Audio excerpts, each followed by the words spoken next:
That said, our primary purpose is to entertain, and where we can entertain responsibly, obviously we try to do that. We try to have a positive impact on the world, but the first thing we need to do is entertain. There was an in-depth piece, like a behind-the-scenes piece, talking about how they've been in a full meltdown about this girl for a couple of years now. Anticipation was sky high for Disney's live-action Snow White. It represented not just another remake, but the reimagining of the film that started it all, seemingly destined for global adoration and massive box office returns. Instead, it crashed and burned, culminating in the almost unbelievable scenario of major theater chains like AMC actively removing it from their screens far ahead of schedule. What twisted a guaranteed fairy tale success into a toxic property exhibitors couldn't ditch fast enough? I have a clip of it. Oh, okay, great. Her being a retard. Okay. It's no longer 1937, and we absolutely wrote a Snow White. That laugh. That is not going to be saved by You the wrote prince. it? She's not going to be saved by the prince, and she's not going to be dreaming about true love. She's dreaming about becoming the leader she knows she can be. The initial casting of Rachel Zegler seemed, on the surface, a stroke of genius. Riding a wave of critical acclaim and awards buzz from Steven Spielberg's West Side Story, she possessed undeniable vocal talent and a youthful energy that promised to connect with younger demographics while bringing prestige to the project. Disney appeared to be banking on her rising star power to anchor this crucial adaptation. It just takes a beloved movie and makes it much more boring and much less realistic. The movie is really, really bad. However, the first public relations fissures appeared alarmingly early. During promotional interviews, Zegler made off-the-cuff remarks that immediately set off alarm bells among devoted Disney fans. Describing the original 1937 Prince Charming figure as a stalker whose pursuit of Snow White felt weird, struck many as a flippant and inaccurate read of a classic character dynamic, trivializing a foundational piece of the fairy tale narrative. Our rights are on the line, folks. Bitch! The Our right to buy reproductive Cosby rights. sweaters? Come on. That's the face Go of a vote blue. serial killer. And if you disagree with this sentiment, just hit the unfollow button. This wasn't an isolated incident. Zegler further elaborated that the original film's focus on Snow White finding true love was outdated, suggesting it wasn't a relevant ambition for a modern heroine. While intended perhaps to highlight empowerment, this dismissal of the story's romantic core felt like a direct critique of the very themes that had resonated with audiences for generations, undermining the emotional heart of the cherished classic. The original cartoon came out in 1937, and very evidently so. There's a big focus on her love story with a guy who literally stalks her. Say it louder so your other eye can hear you. So we didn't do that this time. As the promotional tour continued, Zegler appeared committed to this reframing. She consistently emphasized her Snow White's ambition was not finding a prince, but becoming a leader. The contrast she drew wasn't subtle, it felt pointed, almost corrective, leading some critics and fans to perceive her interpretation as less an update and more a lecture disguised as entertainment. But the primary suffering is being sent in by my company to watch a children's movie as a single man, like 2 p.m. on a Thursday. That was the first part that was a little bit weird, but I was basically the only person in the theater. Compounding the issue was the tone often detected in her discussions of the 1937 animation. Paraphrased accounts and interpretations of her interviews suggested she viewed the original film with a certain condescension, implying its narrative choices were naive or problematic and required significant modern intervention. This perceived lack of reverence for the source material rankled many. You don't particularly see people who, look like me or are me playing roles like that. So it was definitely, when it got Snow announced, White! He wasn't a stalker, by the way. thing that was like trending on Twitter for days because all of the people were angry. The internet predictably erupted. Social media platforms became battlegrounds where frustration and anger boiled over. Fans expressed feelings of betrayal, arguing that the actress entrusted with embodying Snow White seemed to fundamentally misunderstand or even dislike the character's established legacy and Walt Disney's pioneering artistic achievement. And so it was like Those people. very much this, yes, it was this people that awakening We need of- to educate the people that we need to love into awareness. The hashtag #NotMySnowWhite quickly became a rallying cry, symbolizing widespread resistance. It wasn't merely about disagreeing with casting or story changes, it represented a deep-seated frustration with what many saw as an unnecessary and disrespectful deconstruction of a beloved cultural touchstone spearheaded by the film's own star. We need to no, you don't need, it's not your job. Your job is to entertain. You are paid to entertain. Alarmed by the escalating negativity and the potential financial repercussions, Disney executives reportedly initiated urgent damage control measures. High-profile media slots were secured, likely viewed as crucial opportunities to reset the narrative, calm the fan base, and protect their massive investment before the film's release date arrived. The stakes were incredibly high. Very few people wanted to see this. Even the little kids who like Disney movies, even they don't seem to be turning up in droves for the movie because the movie is really, really bad.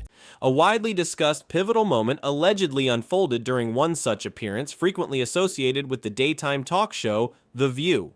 These shows, while live, are usually carefully managed environments for celebrity promotions. The expectation was likely for Zegler to deliver rehearsed conciliatory messages aligned with Disney's strategy. And so I've got some bona fides here on being fair. The movie was absolutely terrible. However, according to numerous reports, Zegler deviated significantly from any pre-approved script. She reportedly steered the conversation towards contemporary political issues, expressing strong opinions that seemed entirely disconnected from the Snow White film promotion. To many viewers and critics, this felt jarringly inappropriate for the context.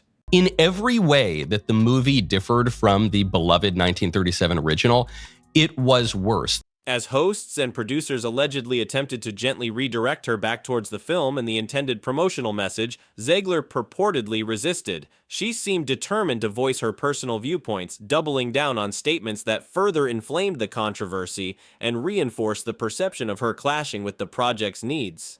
The optics were disastrous. It basically, this movie was like you took the original Snow White and just put everything through this filter of liberalism. It wasn't through a filter of Japanese anime, it was through a filter of liberalism. Eyewitness accounts and insider descriptions depict a scene bordering on chaos behind the main cameras, frantic hand signals, tense exchanges during commercial breaks, and a palpable sense of the situation spiraling out of control were reported. The carefully orchestrated interview had seemingly imploded live on air. So from the casting to the class politics, the sexual politics, the regime politics, everything about it was liberal. Whether it involved an abrupt cut to commercial or, as some reports claim, Zegler being escorted off set, the immediate aftermath was explosive. Partial clips, secondhand accounts, and commentary about this meltdown proliferated across social media, YouTube, and news outlets, instantly becoming the defining story associated with the film. Snow White is generally understood to be a very, very white person. And in this case, they decided, nope, no, that doesn't make any sense. So I don't think we're allowed to say that, right? I was referring to the movie as sand beige. The incident snowballed into an unmitigated PR nightmare for Disney. They lost complete control of the narrative. Instead of discussing the film's magic or artistry, the conversation became solely about the star's controversial behavior and the studio's apparent inability to manage her, cementing a deeply negative image. It's no really knock on her. If you did the autobiography of Malcolm X, would you cast Tom Hanks? If you remade Moana, would you cast a little Irish guy? No, you wouldn't. So that was off the top. This public turmoil was reportedly mirrored by internal issues. Persistent, though officially unconfirmed, rumors circulated about significant friction between Rachel Zegler and her high-profile co-star Gal Gadot. Speculation touched upon differing work styles, political disagreements, or Zegler's alleged criticisms of Gadot. It is not racist to suggest that a character who is described in the original as skin white as snow, that is literally how the character is described in the original, that's a character description in the same way that, as you mentioned, in Moana, Gal Gadot's notably restrained and often separate promotional appearances seem to lend credence to these rumors. Her public comments about the film remained consistently professional but brief and generic, lacking the usual effusive praise and shared anecdotes expected from co-leads. Many interpreted this as deliberate distancing or careful self-preservation. This bizarre fixation with race shifting everything, but only in one direction by Disney, obviously is quite strange. This apparent lack of camaraderie was significant. Disney productions typically thrive on showcasing cast chemistry and presenting a unified, enthusiastic front. The absence of this synergy for Snow White further fueled the narrative of a troubled production plagued by internal discord, adding another layer of negativity. Against this backdrop of controversy and rumored conflict, the film finally hit theaters. The box office results were not just disappointing, they were disastrous. Opening weekend figures fell dramatically short of projections, a shocking outcome for a Disney live-action remake of such an iconic property, immediately signaling deep trouble.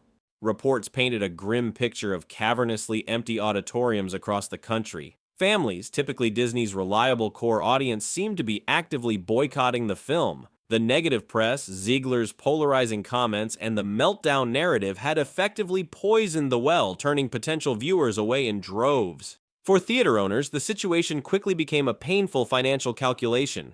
Every screening of Snow White playing to a handful of people represented lost revenue compared to potentially more popular films. The continued allocation of valuable screen space became unjustifiable from a purely business standpoint. Then came the unprecedented hammer blow. AMC Theaters, the largest chain in the US, officially announced it was pulling Snow White from its lineup entirely, drastically curtailing its theatrical window. This move sent shockwaves through Hollywood, representing a public vote of no confidence rarely seen for a film from a studio as powerful as Disney. AMC's public rationale was direct. The film simply wasn't performing, and keeping it was costing them money. Behind this, anecdotal reports from theater staff nationwide confirmed near-total audience apathy, often citing the controversies and Zegler's interviews as reasons for staying away. The negative feedback loop was complete. While Zegler became the focal point of the backlash, scrutiny also turned towards Disney's broader strategic choices. Early controversies surrounding leaked story changes, like the contentious initial plan to replace the Seven Dwarves with diverse, magical creatures, suggested deeper issues. Had Disney's push for aggressive modernization under Bob Iger alienated the core fan base even before the star's comments took center stage? Had they fundamentally misread the audience's attachment to the original? Ultimately, the spectacular failure of the live-action Snow White serves as a stark, multifaceted cautionary tale for the entire entertainment industry. It's a story about the perilous tightrope of updating beloved classics, the immense power of star personas in the social media age, the critical importance of respecting source material and fan bases, and the catastrophic consequences when a studio loses control of its narrative, resulting in a potential blockbuster becoming so toxic that even the biggest exhibitors want nothing more than to make it disappear.